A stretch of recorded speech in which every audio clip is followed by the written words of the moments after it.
Hello, good evening. Now we are on the second part of the country dialogues, and I really honor and very happy to moderate this session and be the moderator of this session. Uh, in this session, we, as Dr. Fasila already introduced, that this the country dialogue session we aim to share the lesson learned and about the how countries in Asia implement or respond to the COVID-19 using the digital health. So and this second session is the countries that in the Southeast Asia regional office of WHO. So I would like to introduce our panelists. First is from Bhutan, Mr. Garab Dorji. He is the Chief ICT Officer of the Ministry of Health at Bhutan. The second is Dr. Anas Maluf from the Indonesia. He is the head Data and Implementation Center, Ministry of Health of Indonesia. Next is the Ms. Momina Abdullah from Maldives. She is the Director of Health Information and Research Section, Policy Planning and International Health Division, Ministry of Health, Maldives. And we also have the second ladies in our panelists, Ms. Ai Sin from Myanmar. She is the Deputy Director General of the Planning and Finance, Ministry of Health and Sport from Myanmar. Another friend from Nepal, Dr. Rabindra Bista. He is the Assistant Professor from the Department of the Computer Science and Engineer, the Kathmandu University. Friend from Sri Lanka, Dr. Anis Samaranayake, Director of Health Information, Ministry of Health, Sri Lanka. And our friend from Thailand, Dr. Lersak Lina Titikun. He is the Deputy Director of the Information and Communication Technology Center, Ministry of Public Health. I think I would like to start with the same set of the question, but along the way we have 1 hour and we can, using like the round table, talking about our experience on that. I would like to start with the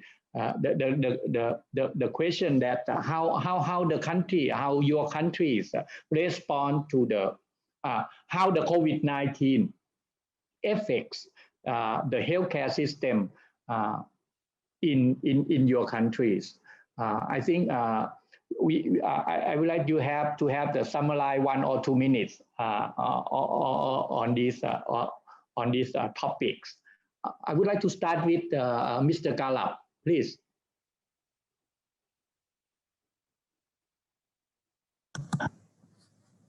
Thank you, Dr. Bunjai, and good evening, everybody. Good evening from Bhutan. So Bhutan is in middle of a lockdown, second lockdown, because we have a community spread right now, and we are trying to control it, and led by His Majesty, and we have a doctor, Prime Minister. So we are not doing so bad because we still have no deaths as of now, and but being a landlocked nation, our health services are badly impacted because a lot of projects stopped or delayed. So, but the brighter side is a lot of support from our partners, developmental partners, and other projects, even from the government, are now focused on the health.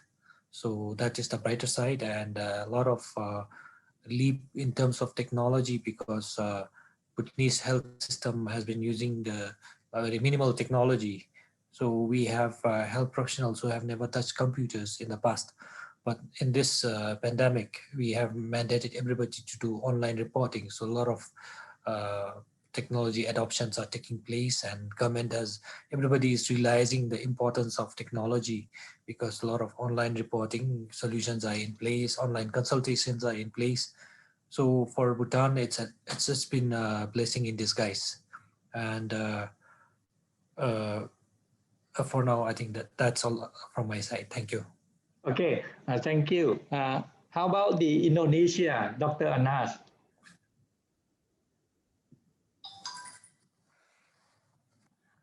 Dr. Anas, you should unmute. Yeah, sorry. Yeah, good evening, Mr. Bonce, and also good evening, everybody. Greeting from us. Regarding to the COVID-19 in Indonesia, I think all of you know that our country, has largest cases of COVID-19. Today we have almost the 270 positive million. We have the almost 800,000 positive cases in Indonesia. This is largest cases in Southeast Asia. And also, you know that our country have the national task force to combat this pandemic. You know, we have 34 provinces, and we work together to against the COVID-19. And many lessons learned that we got from the pandemic, because I think every country didn't prepare for a pandemic. But I think this situation make the all of country make some activities to combat the pandemic. In Indonesia, we build the information system to collect the data among all country. We build the information system to collect the data for reporting and recording the COVID-19. Also, we implementing the digital health in this pandemic situation. We also innovate quickly to respond the public crisis. We have the strength to change rapidly to respond the problem that came very fast. Because if we lost the momentum, we could have a very different result. One of the big change is the increasing of telemedicine. You know that telemedicine is very useful in this moment. We all know that the telemedicine is one of the solutions that can prevent people from contacting the COVID-19 from health services. Indonesian government responded by issuing a health minister circular to use the telemedicine for certain health services that are allowed through telemedicine, and in cooperation with several telemedicine platform providers to implement telemedicine in an appropriate way and comply with the regulation. I think in the next that we will make sure that telemedicine is a safe place for all parties, like health workers, patients, and also platform providers, by develop a legal shelter which can protect all parties and finally makes everyone comfortable to use the telemedicine. Thank you very much. Okay. How about the country of Ireland? A lot of island like Maldives. Means Mumina, how about the COVID-19 pandemic affects the healthcare system in your countries? Thank you, Dr. Bunchai. Good evening from Maldives. Just before we start, let me just begin today. The reporting time for Maldives is actually every day. It's around 6:13 here. So we always usually report from 6 to 6 every day. From yesterday, 6 to 6 is our closing time. So just want to inform that today we have like about 21 cases. So we last week an average of 34 cases we had, and yesterday 37 cases. So we are doing good. As many countries, Maldives also faced several challenges to its national health system due to the COVID-19 outbreak. From the very beginning pandemic, Maldives tried to mitigate and contain the spread of COVID-19 by taking the advantage of our country's unique geographical distribution that acted as a natural barrier to isolate our islands with an ongoing outbreak. One of such measures that was taken was the lockdown of the capital, Greater Malé area, in early April to July, as a response to the first case being reported in our capital city. This affected our national health system since it threatened to disrupt the provision of essential health services within the capital region. And also it imposed barriers for those living in other islands to come and consult their doctors there and to get the services, especially from the tertiary level care. Apart from this, a large proportion of the public healthcare workforce of the major health facilities were diverted to cater for the COVID-19 response. Due to this, the focus was shifted to COVID-19 response, and many major facilities limited their in-house provision of some of their services during the prime of the outbreak.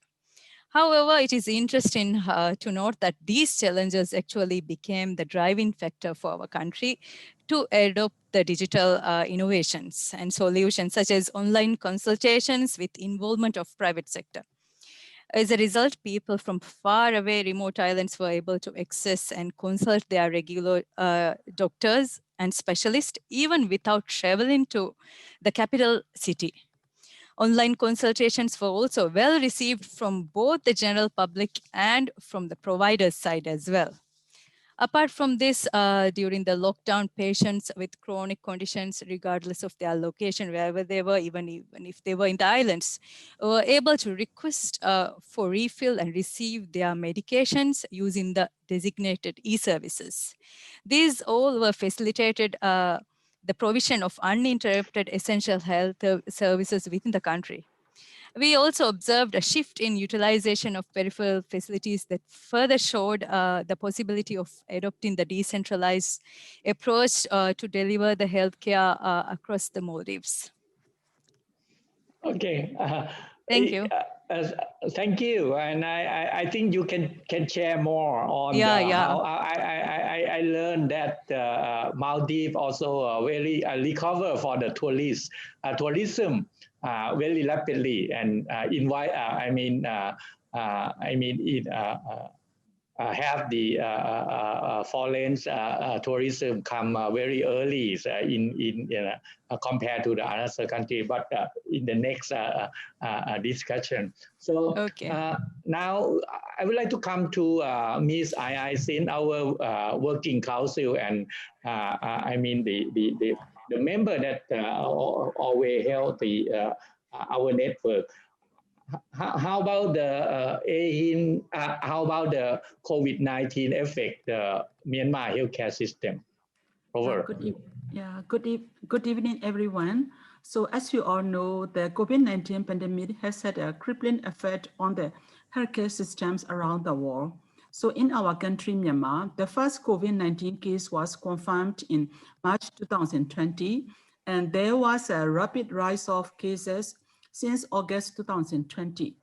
Right now, we have a total of 128,000 positive cases and 2,700 deaths, which rank the third position in our Southeast Asia region. So as like many other countries, the pandemic has put an enormous pressure on our healthcare system and administration, with increased burden of COVID-19 cases, overload of ICU units, and overburden of our healthcare workers. In addition, due to the effect of social distancing measures and travel restriction imposed for the control of epidemic, the access to health services for non-COVID medical conditions and most of the routine our public health services have been challenged with some delays and limitations. So I think next our discussion, we are going to emphasize how ICT can help this pandemic situation. So thank you very much.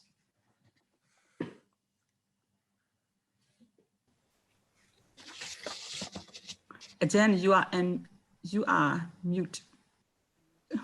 Sorry. Nepal is in a very high altitude and the landlocked country. How the COVID-19 affects the healthcare situation in Nepal? Dr. Ravindra. Thank you very much, Dr. Bunchai, and I would like to also thank Yehin for giving me an opportunity to be a part of this 7th Yehin AGM. Good morning, good afternoon, and good evening, everyone. First of all, I would like to share some statistical data. In Nepal, on 23rd January, first COVID case was confirmed, and the first day death case was on 14th May 2020. Between these 2 points of time, we had already begun nationwide lockdown due to the pandemic effect of the COVID. As per the data of the 6th January 2021, confirmed cases are more than 5,000, and people are quarantined over 300. Total deaths till now since the beginning of the COVID-19 pandemic is 1,899, and every day we have new cases around 300 to 400 new cases, and death per day 6. Death is 6 per day, 6 per last week. So in total,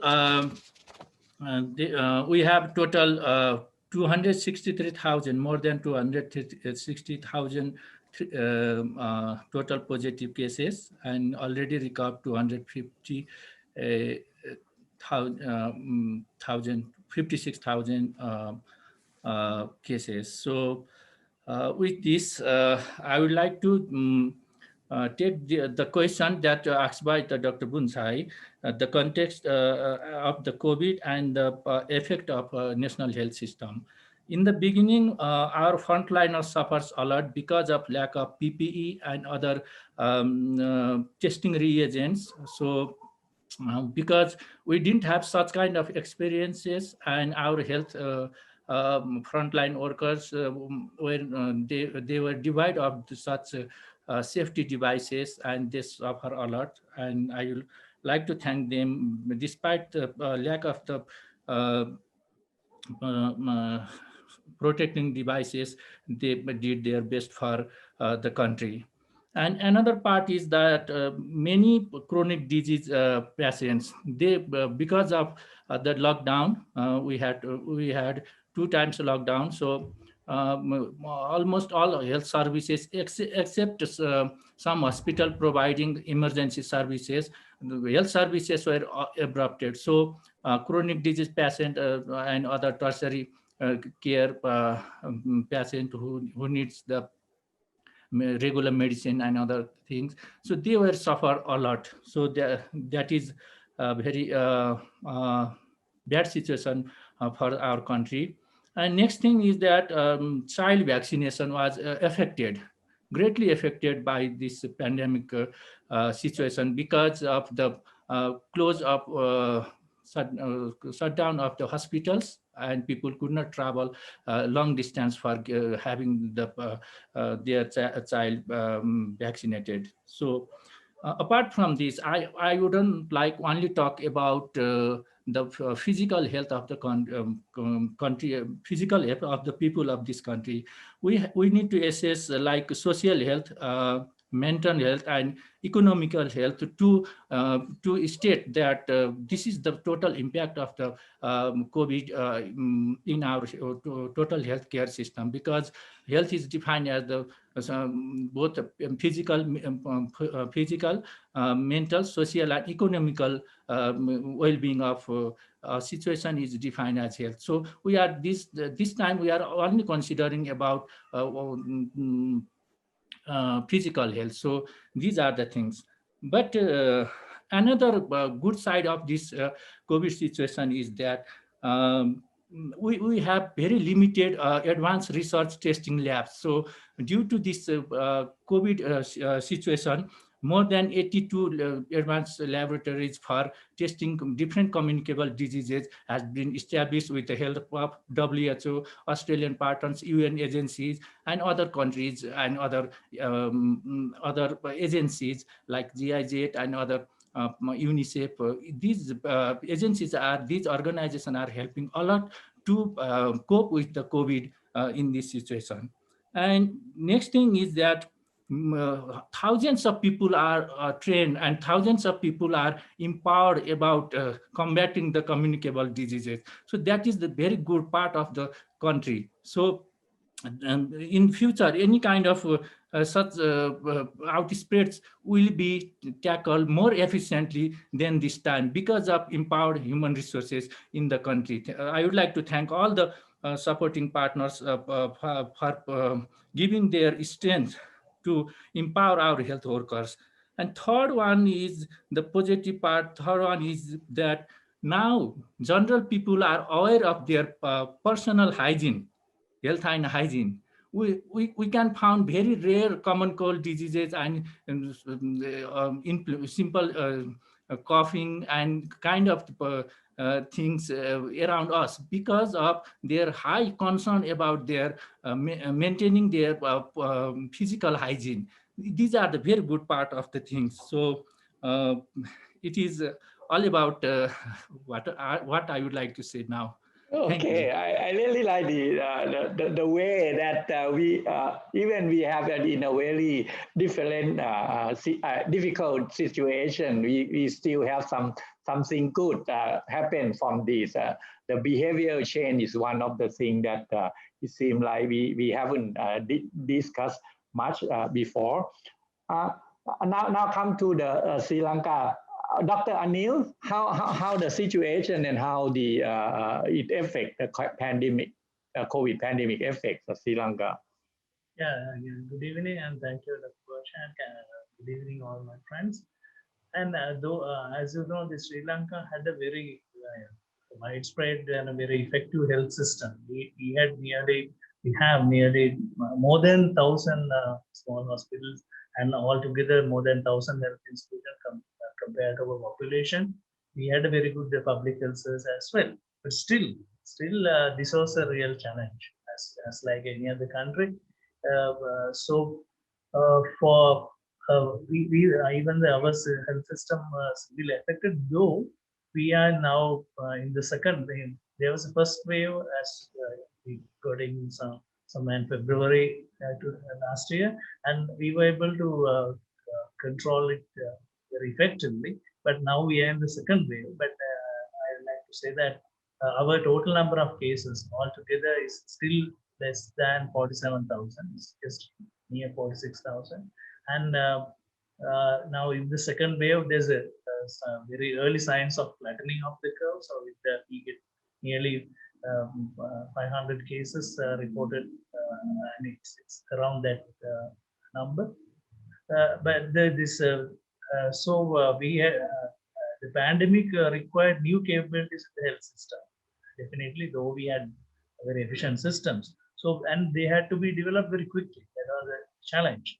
And those, even the PCR testing capacities, we had many laboratories, but definitely they were not adequate for the situation. So even for contact tracing, is a difficult, different type of contact tracing. We needed this as soon as possible. So that is a challenge. And I mean, it was made the health services were really supported, enormously supported by even our armed forces, and they did and they are doing a fantastic job in supporting contact tracing. And even these uh, people being quarantined is something new. And for that, because now imagine that for quarantine we had to send these contacts to faraway places from their home. So there should, and even about this all in all that, the information flow of information became very vital.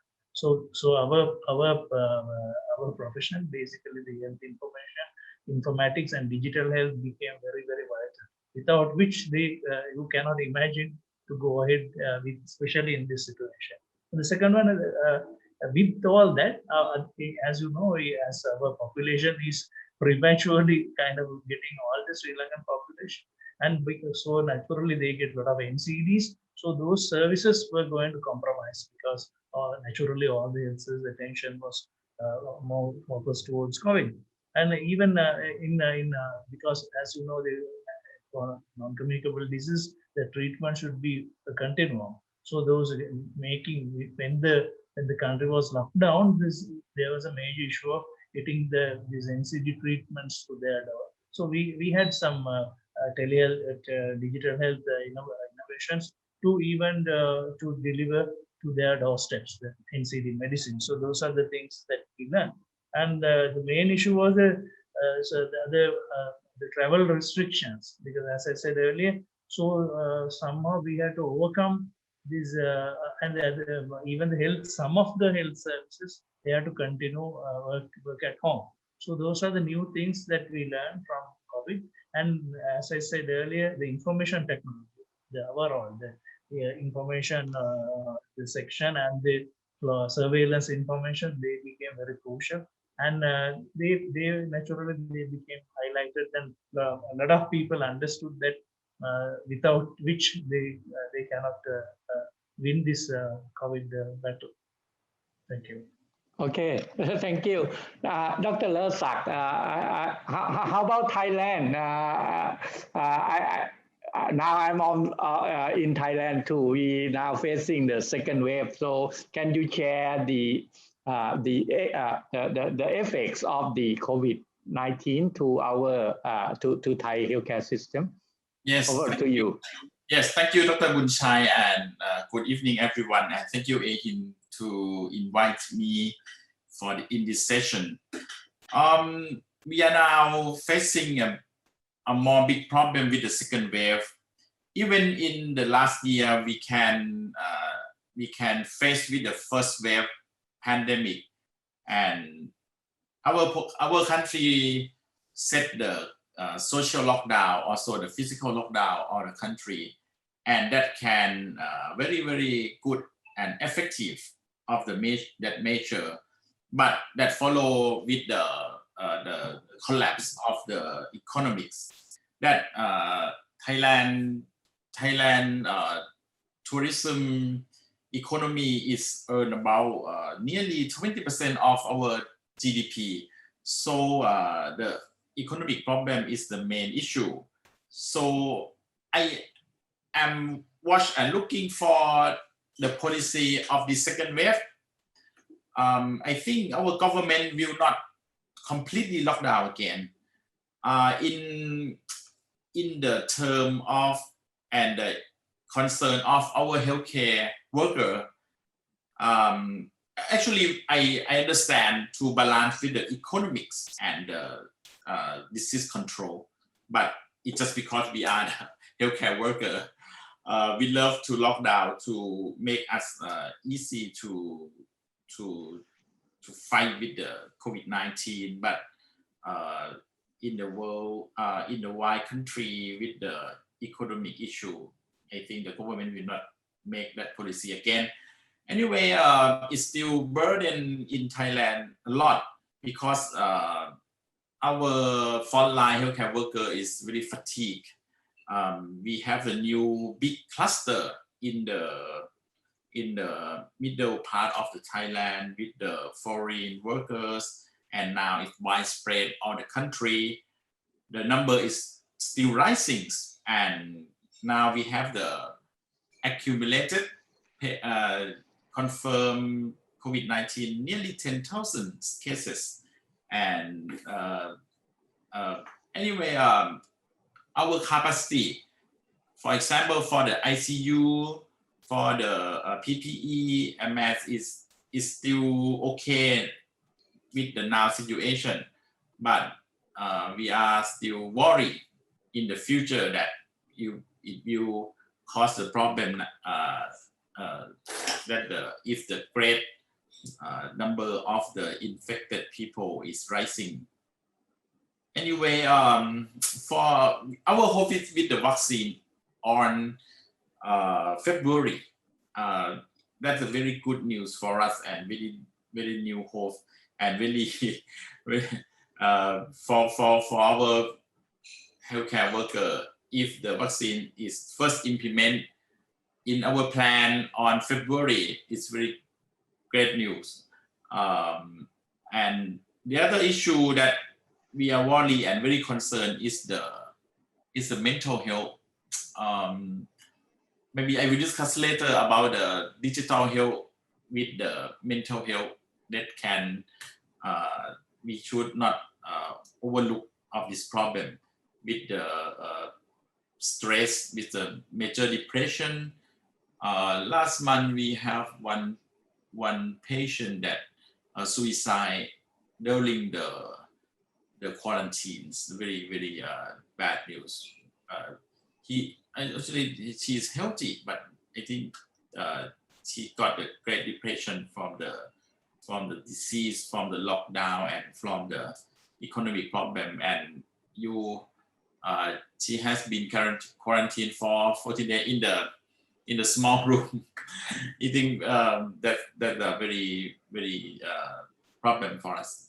Okay, thank you for the first. Okay, it seems like every country are facing the similar way, and I think we already have discussed a lot mixing about using the digital technology to combat with the COVID-19. But I still would like to pose this kind of the question to some of our panelists. Ms. I think can you share your Myanmar experience on how use the digital health in to fight the COVID-19, and if you can go on to the preparing for the vaccine, how your country doing that would be good. Over. You have to unmute. Sorry, Ajahn. Okay, Ajahn. So, yeah, many experts predict that COVID-19 will live with us for some years and will be circulating around us like influenza. So therefore, we have to prepare to live with COVID-19, and our healthcare systems have to adapt with the effects of COVID-19. So in this regard, as you all mentioned, the use of ICT for healthcare services and our healthcare system brings great opportunities to overcome the challenges of current COVID-19 pandemic. So in Myanmar, we have already initiated e-health infrastructure and resources to some extent before COVID-19 pandemic in Myanmar. For example, since 2018, our Ministry of Health distributed over 30,000 mobile tablets to all frontline health workers, that is township medical officer, station medical officer, health assistant, midwife, public health supervisor, etc., for their capacity building, health literacy promotion, disease surveillance, reporting, timely dissemination of updated health information. But in the time of pandemic, those distributed mobile tablets have been used for rapid dissemination of COVID-19 related SOP, guidelines, health education messages, references, and information to all our frontline health workers by using the mobile device management system in a real-time manner. So we are effectively utilize our mobile tablets in this COVID-19 response.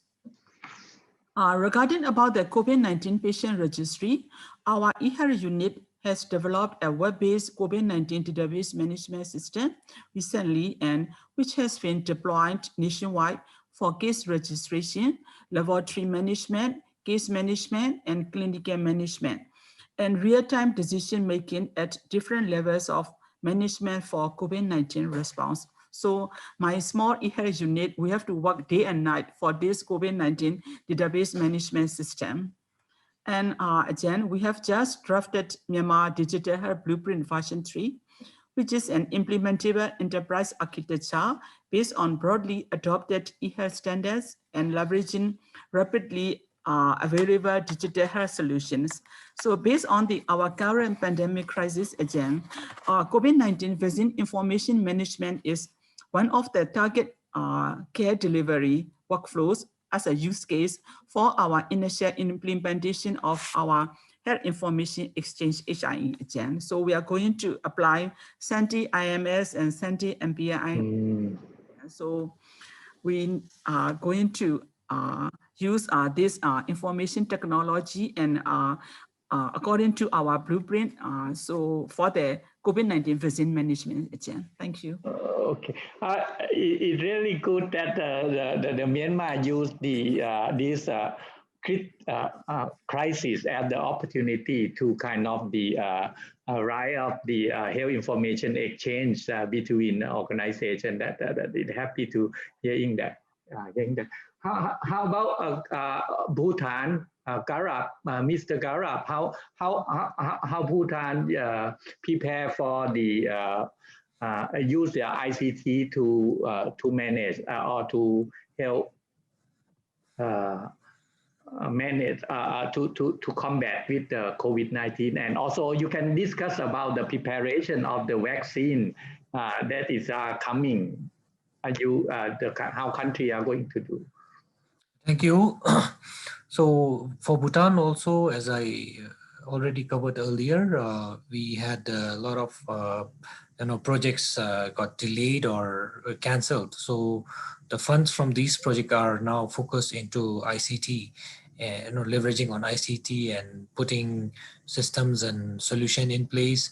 And one of the beauty of this pandemic is Bhutan was able to explore local competencies. We have been relying on so many external IT partnership abroad, looking for consultants from abroad. But because of the lockdown, we were limited to access, and then because of the landlocked country, so our local developers came together, and we have our local solutions in place. And as Ms. Ayai mentioned, we had integrated solutions in place.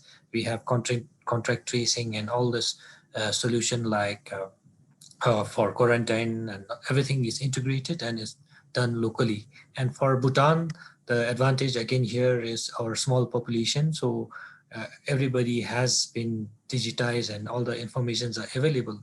So when you have the enterprise, whole of government enterprise architecture in place, we were able to integrate the information seamlessly because it's a small country. So right now we are overhauling and improving the contact tracing solutions in place, the systems. And as you rightly mentioned, we are also working towards the vaccine. So because Bhutan has already been registered with WHO, and we are looking for the vaccine, forward to the vaccine. So we are also now we have started planning for the vaccine solution also, which we hope to be integrated as well. And besides that, we have been also there was a lot of collaboration with the army, with the police, and also other agencies who are very collaborative, and so information gathering was very seamless. Thank you. Okay. Any panelists would like to add on this kind of the question about how your countries use the digital health or e-health to fight with the COVID?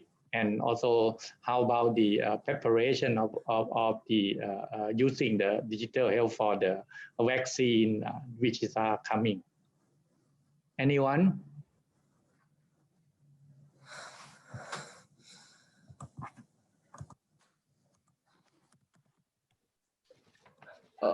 Okay, Dr. Ravindra.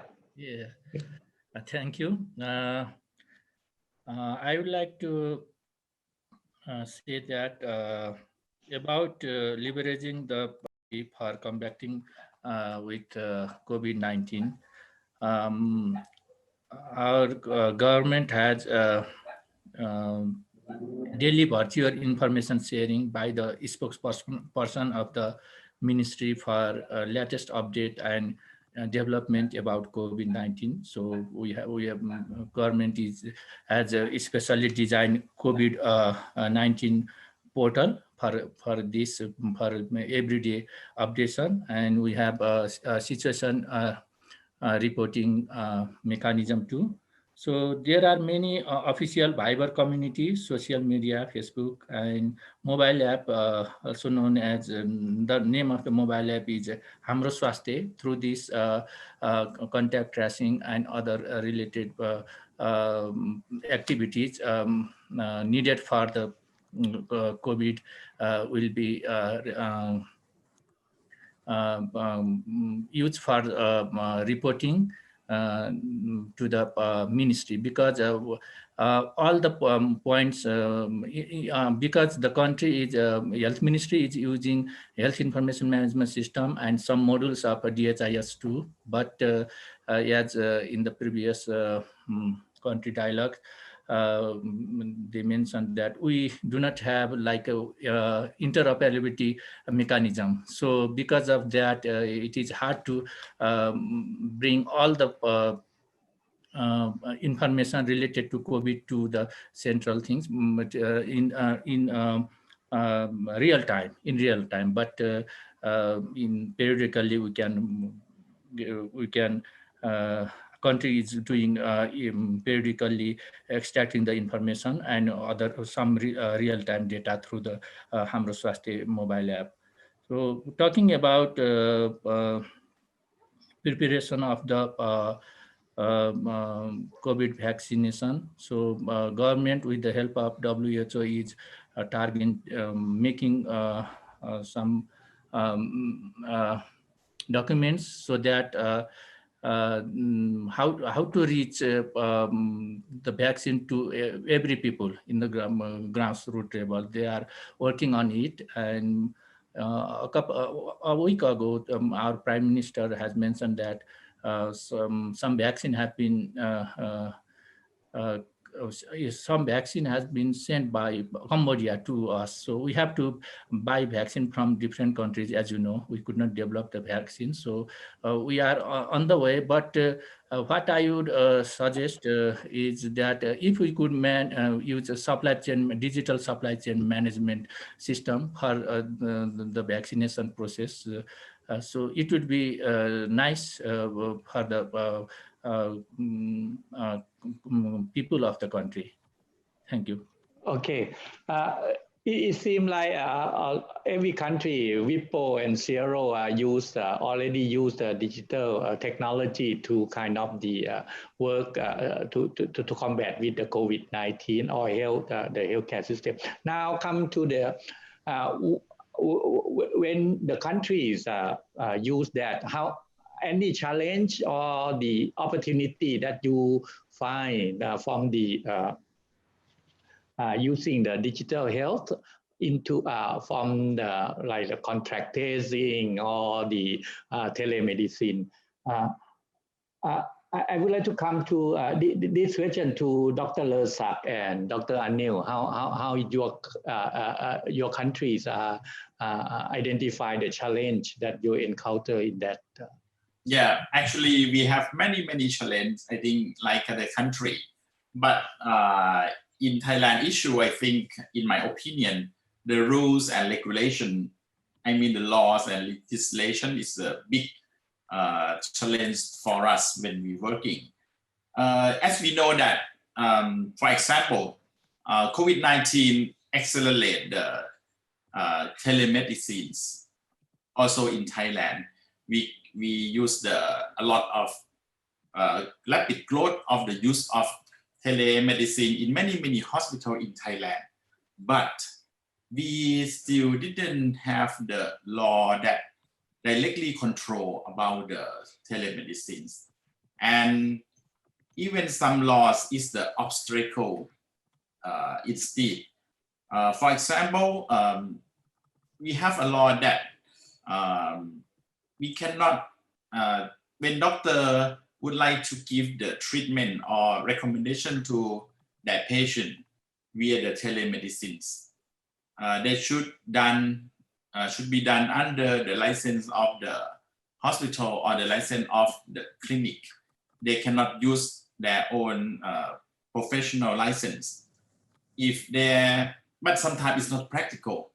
If the physician practice their own telemedicine, especially for the business or for the money, it will not it's illegal. It's in Thailand.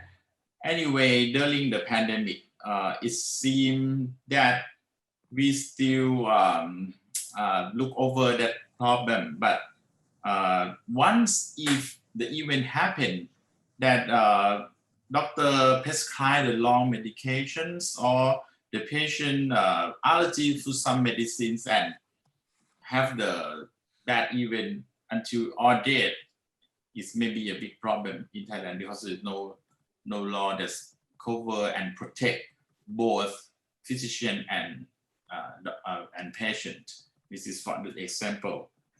And the other is the infrastructure of our country. It gives us some lesson learned that we try to prepare and planning for the digital health, but I think at this time we should implementation as fast as possible. We will not we cannot wait anymore to make it everything ready. It's impossible. It's a big problem with the I think many countries face the same problem like Thailand. Infrastructure, manpower, or software, hardware is same problem. Okay, thank you. Okay, it seems like you pose a lot of challenge that because of this crisis come very fast. The way to implement the infrastructure is one of the challenge that you cannot do in this one in this period. That's good one. Dr. Anil, how about your experience on that? Yeah, one landmark thing I should mention about our community. We only developed this DHIS2 based information system to capture more than 10 data pathways needed to manage resource and basic patient information. So this data pack was adapted and distributed globally by the DHIS2 community. That's a landmark thing. And we were the initial country to do. So like that, we took up this as a challenge, and so we used many, as I said, this medication delivery system was a success story because was targeting these NCD patients. So the NCDs are knowing very well that they have to continue the medication. So it was we conducted it very successfully. And the other thing, one major success was our paramedical training. We couldn't, we have so total number of so many categories of paramedics. So the training is conducted by the Ministry of Health. So there's no, if you imagine, if you stop this in nursing, all these radiographers and all, there are more large number of paramedical training that we had to stop initially. So what we did was within a few weeks we started the distant learning. So all they were stuck at their homes, but we didn't stop the training, and it was a very success story. And we even didn't anticipate that much of acceptance. But it was, I think, that is something our countries, our friends, you also can learn. So the paramedical training is a must. So we will be needing more and more staff. So in a situation like this, we developed very effective learning platform, and our trainees were very good, and they took up especially these medical laboratory technicians and all these all paramedical. Now from learning from that, we are going to put more weight on paramedical training even after the once we even curb this COVID pandemic. Even after that, we are going to have a major part in the paramedical training as this component. So those are the few, with all these dark clouds, those are the few silver lines we captured, and we hope to master on them. Okay, thank you. We have a very big panel. We have seven of us, so we have only 5 minutes, and so I'll come to the last point. I think Miss Mumina from Maldives can share, and Dr. Anas can share about what is your lesson learned when you working with the digital health and COVID, and what is your next step? You may discuss, include what the next step of managing the vaccine and how the information system or the digital health can help those. Now come to the Ms. Mumina, please. Thank you, Dr. Bunchai. We have learned many, many lessons, but I will try to limit my time and we'll just share a little bit of our experience. Well, firstly, we did learn that even if it was initially a challenge, it was definitely possible to effectively utilize the digital health at national level to respond to the COVID-19 pandemic. For instance, Maldives utilize a multifunctional data and task management system called Outbreak. This system was specifically designed to assist the smooth operation of all our tasks, which was handled by the Emergency Operations Center. Some of these includes a reporting of cases, contact tracing, and also regarding if the contacts have any symptoms or the reporting cases have any symptoms. And also we were sending rapid response teams to collect these reported cases and their samples. Alerting of officials once a positive case has been reported.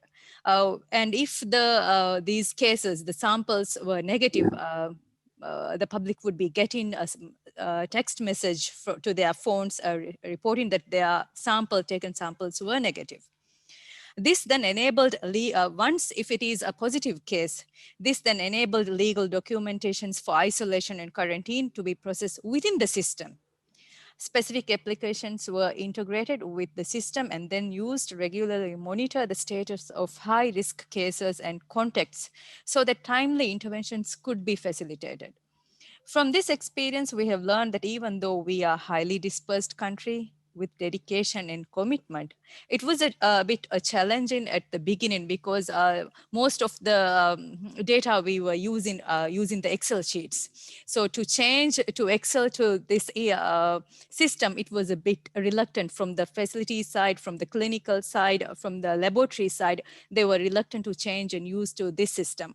However, with dedication and commitment, we were able to build the trust among the stakeholders and to move forward with an all-round digitalized and well-integrated national health information system.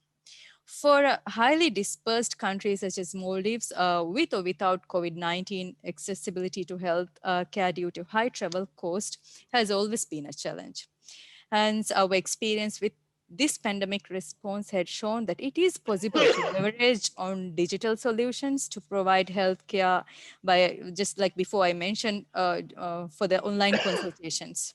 It also opened doors to utilize telemedicine and other forms of telecommunications to provide diagnostic services to remote communities. This is likely to reduce travel cost or other out-of-pocket expenditure that might have incurred due to the frequent visits that they would have come and seek from the tertiary healthcare facilities. With regard to our next step, we are in the planning process of deploying the vaccines to combat the COVID-19. Based on our positive experience by using this system, Maldives is committed to utilize the digital system to register and deliver the vaccine and also to capture the adverse events following the vaccination. All-in-one digital health is likely to be the epicenter for the provision of future healthcare and public health interventions in Maldives. Thank you. Okay, thank you very much. You are very extensive about what you have learned. How about the Indonesia, Dr. Anas? What lesson you have learned and what your next step on using the digital health and the with the vaccine pandemics? Over. Thank you, Dr. Thank you, Mr. Bonchai. Yeah, I think similar with another country. Indonesia also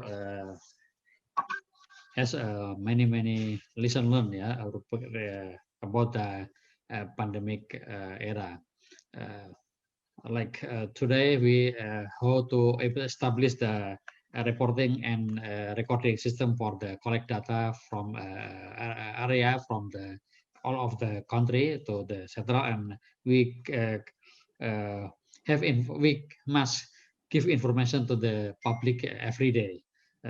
Second, also we now develop the information system for the preparing vaccination. Yeah, you know that our country will give the vaccination to more than 180 million people, yeah, around the Indonesia. So I think we must prepare the